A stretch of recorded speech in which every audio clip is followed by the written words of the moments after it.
పద్మ పురస్కారాల అంశంలో ప్రధాని మోడీ మరోసారి రాష్ట్రానికి అన్యాయం చేశారని ఫైర్ అయ్యారు సీఎం రేవంత్ రెడ్డి. తెలంగాణ ప్రజలు ఏం కోరుకుంటున్నారో అవగాహన ఉన్న వాళ్లను బీసీలుగా నియమించాలని సీఎం తెలిపారు.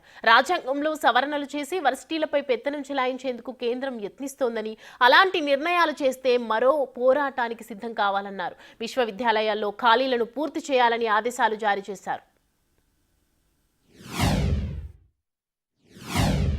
ఉండాల్సిన యూనివర్సిటీల యొక్క మనుగడ కేంద్ర ప్రభుత్వం గుంజుకోవాలనే ప్రయత్నం చేస్తుంది.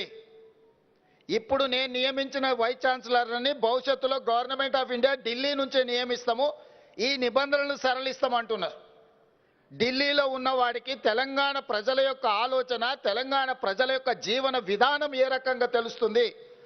ఈరోజు మన విద్యాలయాల మీద, విశ్వవిద్యాలయాల మీద పెత్తనం, ఆధిపత్యం వెనక ఒక పెద్ద సాంస్కృతిక దాడి ఉన్నది, ఒక కుట్ర ఉన్నది.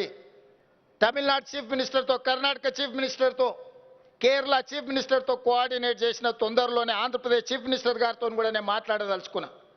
రాష్ట్ర ప్రభుత్వాలు నియమించుకోవాల్సిన రాష్ట్ర పరిధిలో ఉండే యూనివర్సిటీల వైస్ ఛాన్సలర్లను కూడా కేంద్ర ప్రభుత్వం యూజీసీ నియమిస్తాము అని అంటే మనం చేతులు కట్టుకొని కూర్చుంటే సాంస్కృతిక పరమైన దాడి జరగబోతుంది.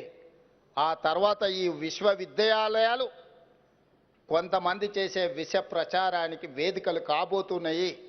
ఇది మన సమాజాన్ని చీల్చడానికి ఉపయోగపడుతుంది తప్ప ఈ సమాజానికి చికిత్స చేయడానికి విశ్వవిద్యాలయాలు వేదిక కాకుండా పోయే ప్రమాదం ఉన్నది.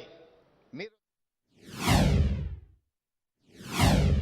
వాటన్నిటి నియామకాలను పారదర్శకంగా నియామకాలు చేపట్టడానికి అవసరమైన చర్యలు చేపట్టండి అని వైస్ ఛాన్సలర్ అందరినీ నేను పిలిచి వాళ్ళందరితో మాట్లాడడం జరిగింది. నియామకాలే కాదు, సిలబస్ కూడా మనం చదువుకునే చదువుకు సమాజంలో ఉన్న అవకాశాలకు పొంతన లేకుండా పోతే కేవలం మనం పట్టాలు తీసుకొని బయటికి వస్తే మళ్ళీ నిరుద్యోగులుగా తెలంగాణ సమాజంలో మళ్ళీ కనిపించాల్సి వస్తుంది. అందుకే ఈరోజు సాంకేతిక నైపుణ్యంతో కూడుకున్న శిక్షణ ఉండాలి. దానికి సంబంధించిన ప్రణాళికలు మీరు సిద్ధం చేయండి.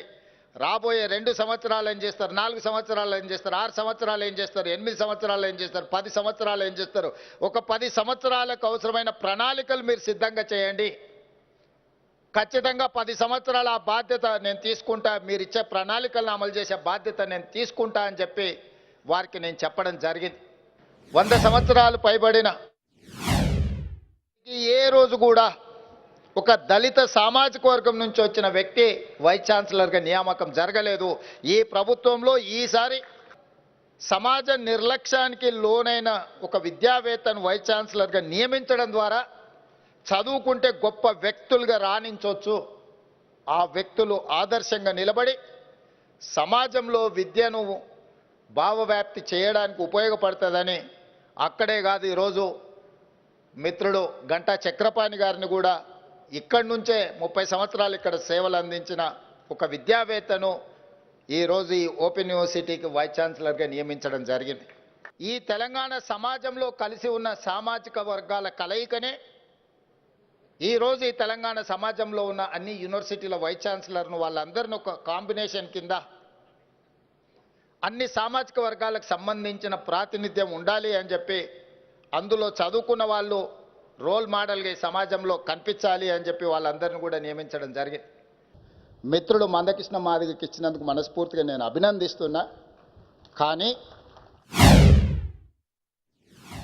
గద్దర్ను చుక్కా రామయ్య గారిని, జయ జయ హే తెలంగాణ అందించిన అందశ్రీని, గోరెట వెంకన్నను, జయతీర్ తిరుమలరావు గారిని అసలు పరిగణలోకే తీసుకోకపోవడం అనేది ఇది మన తెలంగాణ సమాజానికి కొంత బాధ కలిగించే అంశము.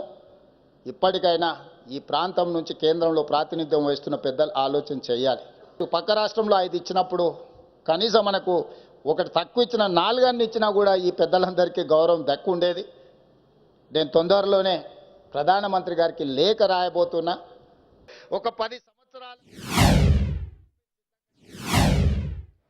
ఖచ్చితంగా 10 సంవత్సరాల ఆ బాధ్యత నేను తీసుకుంటా, మీరు ఇచ్చే ప్రణాళికలను అమలు చేసే బాధ్యత నేను తీసుకుంటా అని చెప్పి వారికి నేను చెప్పడం జరిగింది. కొంతమందికి ఆశ్చర్యం అనిపించవచ్చు, 10 సంవత్సరాలు రేవంత్ రెడ్డి గారికి అవకాశం ఉంటుందని. ఉంటుందని నేను బలంగా నమ్ముతున్నా. 94 నుంచి 2004 వరకు ఒక పార్టీకి 2 సార్లు అవకాశం వచ్చింది. 2004 నుంచి 2014 వరకు ఇంకొక పార్టీకి 2 సార్లు అవకాశం వచ్చింది. 2014 నుంచి 2024 వరకు ఇంకొక పార్టీకి అవకాశం వచ్చింది. 2024 నుంచి 2034 వరకు తెలంగాణ సమాజం తప్పకుండా అవకాశం ఇస్తుంది. ఈ 10 సంవత్సరాలు తెలంగాణ సమాజంలో అద్భుతాలు సృష్టించే అవకాశం, వయసు, ఓపిక నాకు మిత్రుడు గంటా చక్రపాణి గారికి ఉన్నది. ఈ తెలంగాణ సమాజానికి ఏం కావాలనో అది అందించే బాధ్యత మాది.